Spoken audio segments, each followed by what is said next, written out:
নমস্কার, ব্রেকিং বাংলায় আপনাদের স্বাগত। আমি জয়ন্ত মজুমদার। গত বুধবার দিন বিজেপির রাজ্য সভাপতি শ্রমিক ভট্টাচার্য তাদের পুরনো পার্টি অফিস, যেটা 6 নম্বর মুরলীধর সেন লেনে, সেখানে কার্যকর্তা বন্ধুদের দরবার শুরু করেছেন। এটা প্রতি সপ্তাহ সোমবার হবার কথা, তা উদ্বোধনটা বুধে বা বোধহয় সেই মেনে হয়তো তিনি করেছেন। এই বুধবার দিনটা যাত্রা শুরুর জন্য ভালো, সেই কারণে হয়তো করেছেন বুধবার। তো সেই যে কার্যকর্তা বন্ধুদের দরবার তিনি করেছেন, তাতে একটু তাল কেটে গিয়েছে। কেন তাল কেটেছে আমি একটুখানি পরে আসছি সেই বিষয়টাতে। এবং রাজ্য স্তরের বিজেপির দুই নেতা খুব চাপেও পড়ে গিয়েছেন বলে বিজেপি সূত্রে শোনা যাচ্ছে। তো বিষয়টা হচ্ছে যে শ্রমিক ভট্টাচার্য চেয়েছেন যে তিনি পুরনো অফিসে বসবেন এবং সেখানে সারা রাজ্যে বিজেপি যারা কর্মীরা আছে, নিচুতলার কর্মীরা আছে, কার্যকর্তারা আছে, তাদের হচ্ছে অভাব অভিযোগের কথা শুনবেন। এবং সে কারণে তিনি এটা সভাপতি হিসাবে নতুন চালু করেছেন, আগে কোনো সভাপতি এটা করেননি। তো সেই মতোই ছিল। এবং কেন মুরলীধর সেন লেনে হচ্ছে সেটা হচ্ছে তিনি বলেছিলেন যে দূর দূরান্তে যারা আছে তারা শিয়ালদা হাওড়া স্টেশনে এসে সেখান থেকে বিজেপির সেন্ট্রাল এভিনিউর এই অফিসে হচ্ছে আসতে তাদের সুবিধা, যেটা সল্টলেকে একটু অসুবিধা যাওয়ার, সেই কারণে এখানে করা হয়েছে। তো যেটা হলো যে প্রথম দিন হয়েছে উদ্বোধন দুপুর 2টোর সময়। বিজেপির যে সোশ্যাল মিডিয়া, যে সমাজ মাধ্যম রয়েছে, সেখানে একটা অ্যানাউন্সমেন্টও দেওয়া হয়েছিল যে শ্রমিক ভট্টাচার্য বুধবার দিন দুপুর 2টোয় হচ্ছে যে রাজ্য অফিসে যাবেন, মানে মুরলীধর সেন লেনে। তো কর্মীরাও এসছিলেন, প্রায় 300-350 জন কর্মী এসছিলেন। তো তারা সভাপতির সঙ্গে একান্তে কথা বলবেন, তাদের বক্তব্য জানাবেন, তাদেরকে অভাব অভিযোগ জানাবেন। তো সেটা জানানোর জন্য যে অফিসের যে ঘরটিকে বেছে নিয়েছিলেন শ্রমিক ভট্টাচার্য, তো সেই ঘরে একটুখানি তারা যখন ঢুকেছেন, ঢোকার পরে একটু তাল কেটে গিয়েছিল। কারণ সেই ঘরে হচ্ছে বিজেপির রাজ্য কমিটির রাজ্য দপ্তরের এক অফিস কর্মী সেখানে বসেছিলেন। তো কর্মীরা আপত্তি করেন যে তিনি থাকলে সভাপতির সামনে তারা কোনো কথা বলবেন না। তখন শ্রমিক ভট্টাচার্য বারণ করাতে, মানে নিষেধ করাতে, তিনি সেই অফিসের কর্মী তিনি বেরিয়ে বাইরে চলে এসে তিনি বসে থাকেন। তো তারপরে কি বলে, কর্মীরা শ্রমিক ভট্টাচার্যের সঙ্গে হচ্ছে তাদের কথা বলেন, তারা যেটুকু তাদের অভিযোগ আছে সেগুলো নিয়ে কথাবার্তা বলেন। শ্রমিক ভট্টাচার্য শুনেছেন কয়েক ঘন্টা, এবং একে একে ভিড় হয়ে লাইনটা একবারে সেন্ট্রাল এভিনিউ পর্যন্ত চলে এসেছিল।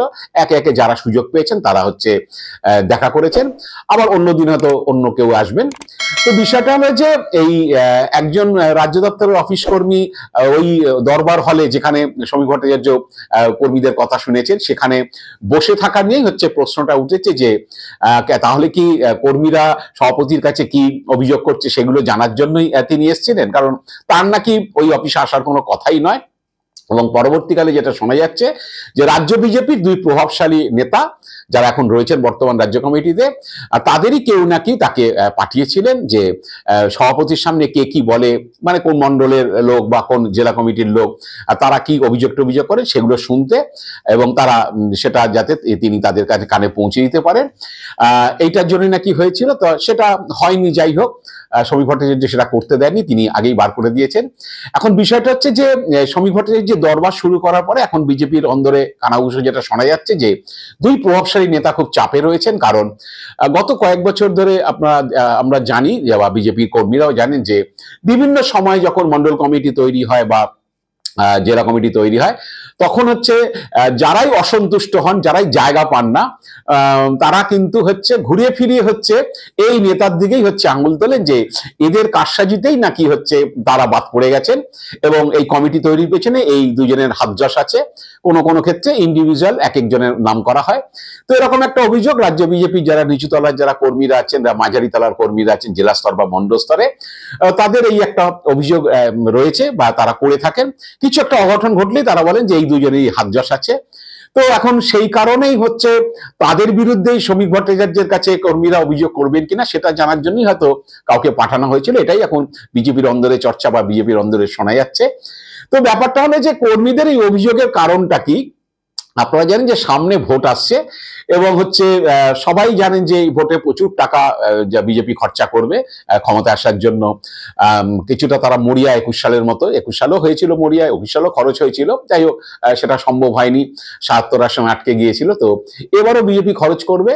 এবং হচ্ছে নিচু দলের যেটা হয় আপনারা জানেন যে বিজেপির সারা রাজ্যে প্রায় 1200-1500 মতো মন্ডল কমিটি রয়েছে, প্রতিটা অ্যাসেম্বলিতে 4-5টি করে মন্ডল কমিটি রয়েছে।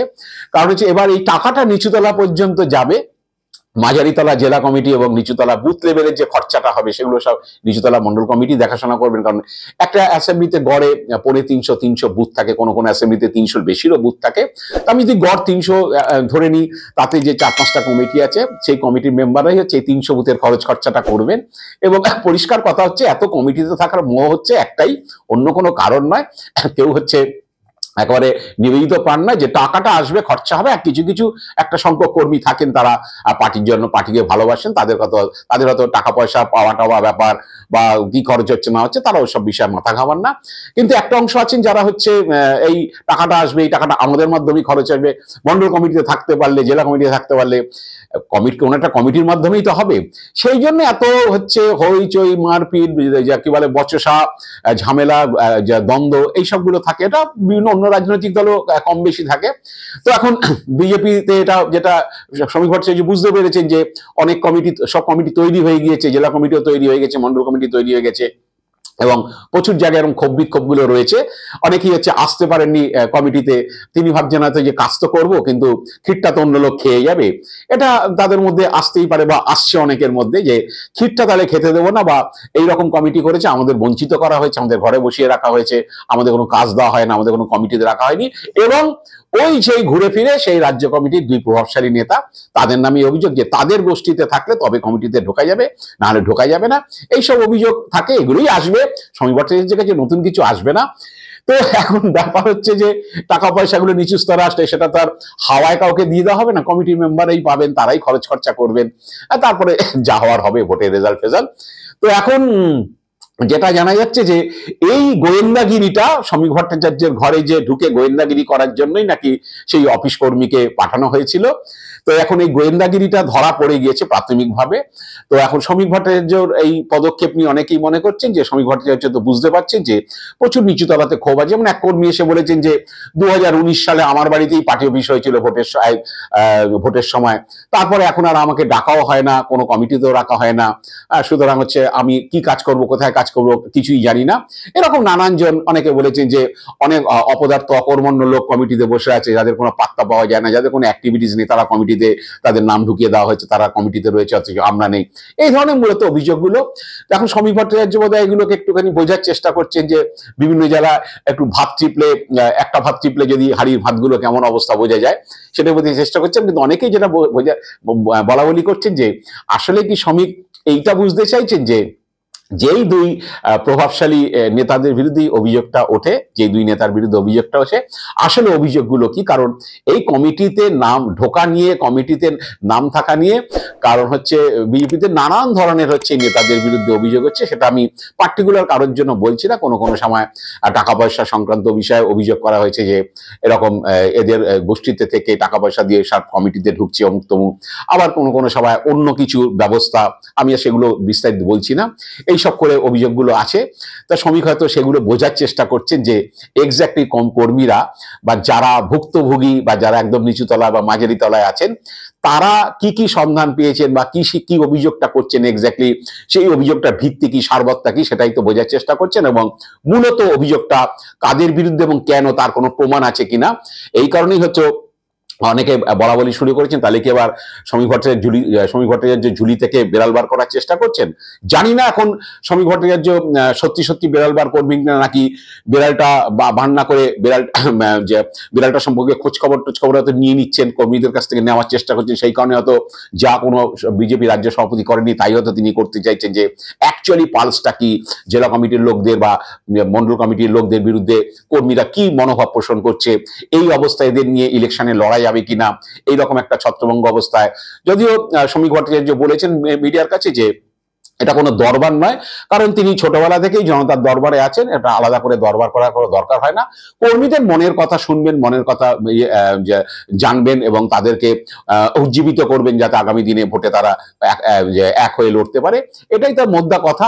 কিন্তু আসলে হচ্ছে অনেকে মনে করছেন যে পালসটা তিনি বুঝতে চাইছেন যে কোন কোন নেতার বিরুদ্ধে কর্মীদের কি কি অভিযোগ আছে এবং কেন ক্ষোভ, এইসব বিষয়গুলো জানতে চাইছেন এবং নাটের গুরু কারা সেটাও হয়তো তিনি বোঝার চেষ্টা করছেন। কারণ এতদিন যা শুনেছেন, ভাষা শুনেছেন, এবার কর্মীদের মুখ দিয়ে কথা শুনতে চাইছেন এবং এই কারণেই রাজ্য বিজেপিতে চর্চা শুরু হয়েছে। দুই নেতা কিন্তু বেশ চাপে, যদিও তাদের অনেক প্রভাব আছে, তাদের সঙ্গে কেন্দ্রীয় নেতৃত্বের ভালো যোগাযোগ আছে বলেই রাজ্য বিজেপিতে শোনা যায় যে তাদের হয়তো পদ থেকে তাদের হয়তো শ্রমিক ভট্টাচার্য সরাতে পারবেন না। তারা তো যথোপযুক্ত পদে এবং তারা যেসব পদে অবস্থান করছেন সেখানে হয়তো তারা থেকে যাবেন। কিন্তু শ্রমিক হয়তো বোঝার চেষ্টা করছেন আসলে হচ্ছে এদের বিরুদ্ধে অভিযোগটা কি, কেন ক্ষোভ কর্মীদের মধ্যে, কেন তারা মাঝে মধ্যেই উগড়ে দেন, এইসবগুলো হয়, গোষ্ঠীদ্বন্দ্ব কেন হয়, এটাই বুঝতে যাচ্ছেন। জানি না বেলাল তিনি বার করবেন কিনা, নাকি চুপ করে সবকিছু জেনে হজম করে বসে থাকবেন, এটা শ্রমিক ভট্টাচার্য বলবেন, ভবিষ্যৎ বলবে। আজ এ পর্যন্তই। আপনারা ভালো থাকবেন, সুস্থ থাকবেন, নমস্কার।